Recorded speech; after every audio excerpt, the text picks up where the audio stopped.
Hey everybody, Jam Creates here. Got another video review for you guys. Don't forget, if this is your first time here, make sure to click the subscribe, hit the bell for notifications, click the thumbs up, all that good stuff. Or if you hate this video and you don't like me for some reason, but yet you're still here, I'm not really sure why you would be, you can click the thumbs down. That's fine. I just need interaction, bro. Uh, so anyway, today's video is all about Blood Realm Ironhide Part 3. This is number 3 in a 3-issue limited series. Blood Realm, this is the third series in the Blood Realm series, for lack of a better way of phrasing that. This is the conclusion of the Ironhide storyline. If you've been following the channel, you know that I absolutely love this series. This series is absolutely fantastic. It is a super, like, dark, heavy metal fantasy story is probably the best way I could describe it. It's like a horror fantasy heavy metal combination. So first and foremost, you know, I think we're at a point now where if you haven't read the others, it's not going to hit with the same impact as just jumping into this particular issue. However, this is from Alterna Comics, and Alterna Comics has a way for you to either get back issues digitally, or they even have something called Alterna Giants, where the first 2 Blood Realm series have been collected into a giant edition. So it's all 3 issues in one thing, and it's $5. That's one of the beauties of Alterna Comics. $1.99, bro, for a comic. That's how it should be. It's printed on newsprint, it smells like a comic, it looks like a comic, and it costs what a comic should cost on the store shelves. So anyway, let's jump into it. This is Blood Realm number 3 by Robert Geronimo. He does everything. He does the art, he does the writing, he does everything. One of the things that you'll notice right off the bat, if you've never seen an issue of Blood Realm before, black and white and red. That is the colors. Those are the only colors that you will see in an issue of Blood Realm. And it totally works. This cover, by the way, this art on this cover is so freaking cool. I would have this, like, on a t-shirt. I would have this on a poster. Hell, there was one, there was a panel, I think I think it was the last issue I reviewed. There was a page or a panel in there that I said, if I had a van, I would want that on the side of my van. This is another one of those. So anyway, listen, that's high praise, okay? Don't kid yourself. That is the highest of praises, to say that you would want someone's art on the side of your van. Anyway, I don't have a van. I have a Fiat. So I love my Fiat, by the way. Don't laugh at that. So anyway, we jump in. What's happened here? We started with a what was a medieval fantasy world. I'm going to try to get you the real quick catch up, the short version. We started with medieval fantasy, and then suddenly we had a time jump.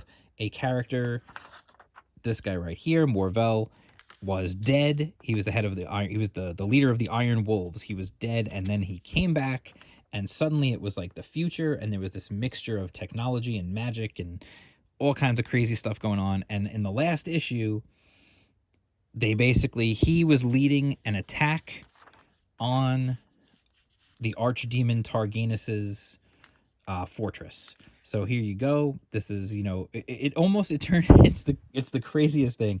It's like the comic turned from Dungeons and Dragons to Star Wars somehow, like in only span of a few issues. It's the coolest thing, though. This is one of the things I love about this book, about this series, is you just never know where the hell it's going next, which is so cool. And I know that Robert has more plans, so I can't even imagine where things are going to go after this, because now at this point, anything could happen. So you got this huge battle scene here. You know, he's riding on the dragon. We've got, you know, ships flying and crazy looking things, you know, all sorts of stuff going on. We've got these guys who we've seen before. They're vicious. But then we've also got, you see the dragon here coming in, and he's like, yeah, okay, I don't care. Chomp. Yeah. Like, just badass stuff going on. It's this huge battle. There's this Leviathan creature that is defending. It's fighting with the dragon. It actually knocks Morvel off. He falls into this swamp. And the craziest thing when you see this, like right here, you start to realize like these are all like hands reaching at him, and it's scary, and like what the heck is happening to him. But then suddenly, like, he realizes it's the spirits of his fallen brothers of the Iron Wolves who died in the past, and now they've given him even more power. So he comes, flying out with it. Now he's got wings. It's just absolute craziness. I don't even know how to like put it to you. Like, he's trying to rescue this princess, and hopefully they can defeat the archdemon and actually restore peace to the world, and maybe just maybe have a future for humanity. The thing about Blood Realm, you have to, if you've read it from the beginning, you almost expect the worst to happen. Like when you read the first two series, you kind of start to after reading those, you kind of start to expect the worst to happen. But the beauty is you just never know what's going to happen.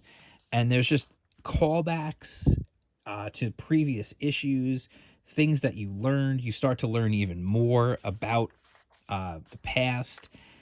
Just really, really crazy stuff. You start to learn even more. And then we get a return, and that's the cover here. Our cover boy right there. If you read the first series, you know who he is. He was one of the main characters in the first miniseries. So if you read the first Giants version of it, you'll definitely get to know him. And he was dead, so it's interesting that he's here. And I'm just gonna stop here because I don't want to spoil too much. Because especially this one, because it is the conclusion of this 3-issue arc. I really don't want to spoil it, because it not only kind of serves as the conclusion, obviously, to the 3-issue Ironhide story, but it also seems to serve, I will repeat, because again, Robert Geronimo has a good way of throwing you curveballs. It seems to also serve as a way of tying up all 3 of the first series. So where things will go after this, God only knows. I know there's more coming, and I couldn't be more excited. So I don't want to spoil stuff. I mean, you can see the artwork is just super cool. Like, the art, it is what it is. There's definitely a big happening at the end. And I don't want to, like I said, I don't want to spoil anything. I don't like to spoil, especially when you're talking about like an issue that's a conclusion of a storyline that also kind of feels like a conclusion of the overall storyline. I don't want to ruin that for you. All I'm going to say is to just wrap it all up in a nice little bow, since it is the holiday season, just read it. Like, seriously, just read Blood Realm. If you're not reading Blood Realm, what the hell's wrong with you? Just read it. It is one of my favorite series out there. I absolutely love it. I can't wait to see what else he has going with this series. I should mention, since I'm in here and I'm talking about Robert Geronimo, he has a crowdfunder going right now, an Indiegogo going, for a book called Wirehead, which is a sort of a slasher horror story. Shocker that, he likes horror. But that's in crowdfunding. It's doing really well. It hit its goal. It's continuing to do well. So that book is definitely going to happen. And I would definitely recommend checking that out if you haven't already. If I remember, I will put the link in the description below, so you can actually go check out the crowdfund itself. If I also remember, I will try to put the link to Alterna Access, which is the website, the Alterna Comics website, where you can actually pre-order Alterna Comics. You can order directly from them. You can order back issues from them. I absolutely love Alterna. I get everything that they put out. In fact, for the last 2 years, I've done their everything subscription so that I get every book and I don't miss anything. I understand that Peter, who is the publisher, has said they won't be doing subscriptions next year, only because of all the things that happened this year that affected supply chains and deliveries and everything else. And he didn't feel like it was right to do that to people, to ask them for the money up front when they would end up maybe being delays in shipping and stuff, which I get. I understand. Pete's a good guy. He wants to do what's best for his customers. I get it. It just means that I'm going to have to be more on the ball to make sure I'm always ordering my Alterna books. Whereas I really kind of like the idea of being able to just set it and forget it, and I just get the shipments. But it is what it is. I get it. I understand. I'm hopeful that not next year, but the year after, when we get to 2022, he'll be able to restart the subscriptions, because we'll have confidence that everything's back to normal and shipping is back to normal and all that good stuff. So we'll see, hopefully. Anyway, as far as Blood Realm is concerned, you definitely need to check it out. Go pick up the Giant of 1 and 2, and definitely get all 3 issues of Ironhide.